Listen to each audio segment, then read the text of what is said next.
continuiamo con le nostre sorprese, con le nostre interviste. Andiamo in giro cercando personaggi da intervistare. Seguitemi ancora, andiamo Emanuele.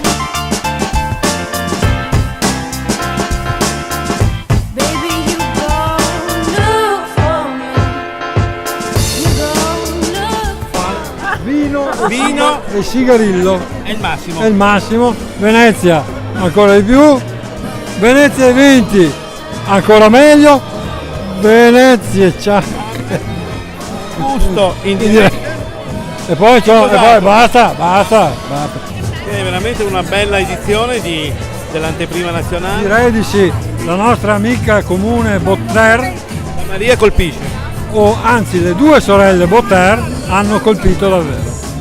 Buona serata perché il mio sigarillo si sta consumando. Benissimo, ti lasciamo ai tuoi piaceri. Ciao Mario.